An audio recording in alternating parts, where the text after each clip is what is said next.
نَكُمْ بِشَيْءٍ مِّنَ الْخَوْفِ وَالْجُوعِ وَنَقْصٍ مِّنَ الْأَمْوَالِ وَالْأَنفُسِ وَالثَّمَرَاتِ،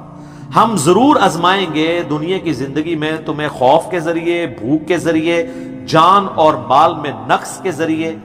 وَبَشِّرِ الصَّابِرِينَ، اور بشارت ہوگی صبر کرنے والوں کے لیے۔ تو یہ ساری تکلیفیں، ان کو آپ مکافات عمل کہہ کے نہیں جان چھڑا سکتے، یہ اللہ کی طرف سے آزمائش بھی ہو سکتی ہے کسی کے اوپر۔ اور صبر کرنے والوں کے لیے بشارت ہے، اور ان کی نشانی کیا ہے؟ الذین اذا اصابتهم مصیبہ، جب کبھی انہیں کوئی مصیبت پہنچتی ہے تو وہ کہتے ہیں قالوا انا للہ وانا الیہ راجعون، بھئی ہم بھی تو اللہ کی طرف سے آئے تھے، ہمیں بھی لوٹ کے اللہ کے پاس جانا ہے، اگر کوئی تکلیف آئی ہے تو یہ بھی چلی جائے گی نا۔ سب سے بڑی تکلیف کیا ہے؟ موت، وہ بھی تو ہم پہ آنی ہے نا، تو اس سے پہلے اگر چھوٹی تکلیف آئی ہے تو اللہ کی طرف چلی جائے گی۔ اس کانٹیکسٹ میں ایک حدیث ہے صحیح مسلم میں بڑی زبردست، ام سلمہ کہتی ہیں کہ جب ابو سلمہ میرے خاوند فوت ہوئے، مجھے ان کی فوتگی کی خبر ملی تو میں نے حضور سے ایک دعا سن کے یاد کر رکھی تھی کہ جو کوئی وہ دعا مانگ لے گا اللہ تعالیٰ اس سے بہتر اسے نعم البدل دے دے گا،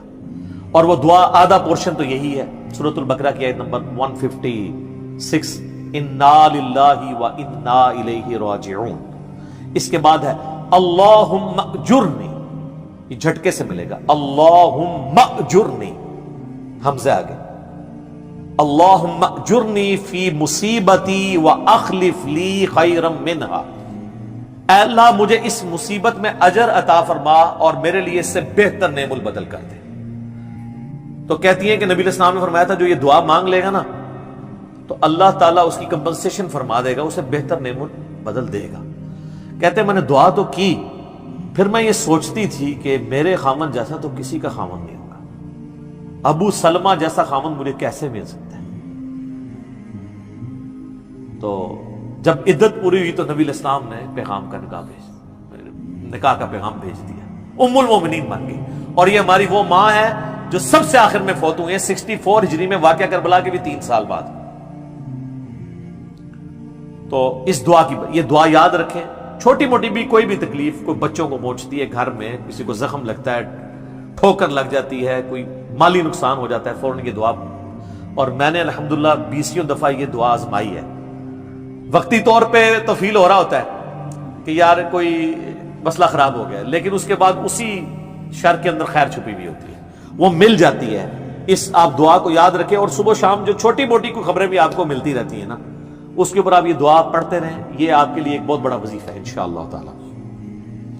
نیک لوگوں کو جو تکلیفیں آتی ہیں نا دنیا میں، وہ ان کے درجات کو بلند کرنے کے لیے آتی ہیں، اور یہ اللہ تعالیٰ نے بڑی سختی کے ساتھ سورۃ العنکبوت کے اندر نا صحابہ کرام کو ایڈریس کر کے نا یہ فلسفہ کلیئر کیا ہے، آیت نمبر 2 اور 3 کے اندر، احسب الناس ان یترکوا ان یقولوا آمنا وهم لا یفتنون، کیا لوگ اس گمان میں ہیں کہ انہیں صرف اس بات پہ چھوڑ دیا جائے گا کہ وہ ایمان لے آئے اور ہم ان کی آزمائش نہیں کریں گے؟ وَلَقَدْ فَتَنَّ الَّذِينَ مِن قَبْلِهِمْ، بے شک ہم نے ضرور آزمایا تھا ان سے پہلے لوگوں کو، فَلَيَعْلَمَنَّ اللَّهُ الَّذِينَ صَدَقُوا وَلَيَعْلَمَنَّ الْكَاذِبِينَ، تو اللہ تعالیٰ ضرور جانچ کر رہے گا کہ کون سچے ہیں اپنے دعوے کے اندر، کس دعوے میں کہ غلامی رسول میں موت بھی قبول ہے، اور کون صرف نعرہ بازی کر رہے ہیں۔ اللہ تعالیٰ ان کو ظاہر کر کے رہے گا، جانچ کے رہے۔ تو یہ اللہ تعالیٰ نے اپنا اصول رکھا ہے، یونیورسل ٹروتھ ہے۔ اس کانٹیکسٹ میں صحیح بخاری میں ایک حدیث ہے، صحابہ کرام نے جب کافروں کی تکلیفوں کا ذکر کیا نا حضور سے، تو آپ نے فرمایا صبر کرو، اللہ کی قسم تم سے اگلے لوگوں کو زمین میں گاڑا جاتا تھا، سر کی مانگ پہ آرا رکھا جاتا تھا اور کہا جاتا تھا کہ اسلام چھوڑ دو، اور وہیں ان کے 2 ٹکڑے کر دیے جاتے تھے، وہ اپنے دین پہ قائم رہتے تھے۔ لوہے کی کنگیاں ان کے گوشتوں پہ پھیری جاتی تھی، حتیٰ کہ ہڈی تک پہنچ جاتی تھی، تب بھی وہ اپنے دین پر ثابت قدم رہے۔ تو نبی علیہ السلام نے اپنے صحابہ کو اگلے لوگوں کی یہ تکلیف گنوائی۔ تو اب وہ جو اتنی تکلیفیں کاٹتے رہے ہیں، وہ کوئی مکافات عمل نہیں ان کے لیے ہوا، آزمائش تو ہوئی ہے نا جی۔ تو نیک اور برے لوگوں کے اعتبار سے ڈیفرنٹ ہے، یہ ذہن میں رکھیے گا۔ بخاری اور مسلم کی متفق علیہ حدیث ہے، نبی علیہ السلام نے فرمایا مسلمان کو کوئی بھی تکلیف پہنچتی ہے، دکھ، درد، بیماری، کوئی اندیشہ، اندیشہ کہتے ہیں ذہنی ٹینشن کو صرف، کہ یہ نہ ہو جائے، حتیٰ کہ اس کے پاؤں میں کانٹا بھی چبھ جائے، تو اللہ تعالیٰ اس کے بدلے میں اس کے گناہوں کو معاف کر دیتا ہے۔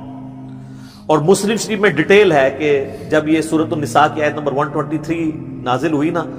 کہ چھوٹے سے چھوٹے اعمال کا بدلہ بھی ملے گا، چھوٹی سے چھوٹی نیکی کا بھی، تو صحابہ پریشان ہو گئے، ان کا یا رسول اللہ ہم تو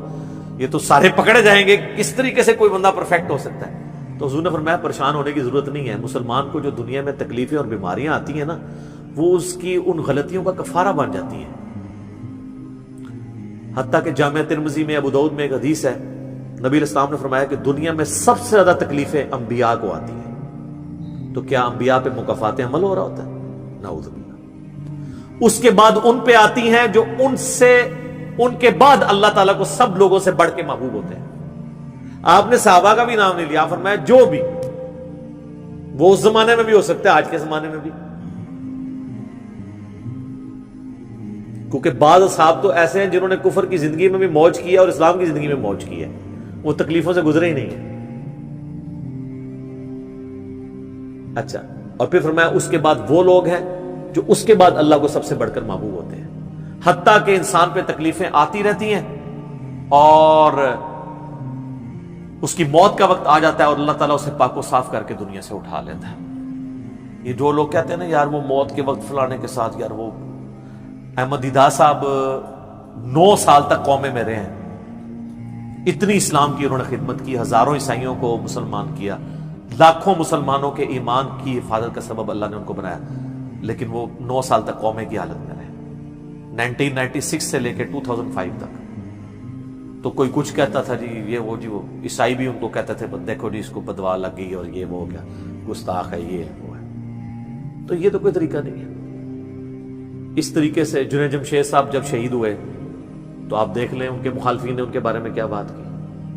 اور سر صحابہ کرام کو تو رومن امپائر کی بیٹل فیلڈز کے اندر تیل کے کڑاؤں میں روسٹ کیا گیا ہے، تو آپ کیا کہیں گے نعوذ باللہ ان کے ساتھ یہ کچھ ہو گیا؟ ابو عبیدہ ابن جرح، معاذ ابن جبل لاڈلے ترین اصحاب ہیں، طاعون کے مرض میں شہید ہوئے ہیں، اور طاعون میں اتنے بڑے بڑے پھوڑے جسم کے اوپر نکلتے ہیں۔ آپ تو سمجھتے ہیں کہ صحابہ کرام جو ہے وہ بڑے سکون سے بیٹھتے ہوں گے اور پھر کلمہ پڑھتے ہوں گے، ساتھ ہی ایسے روح پرواز کر جاتی ہوگی۔ حضرت حمزہ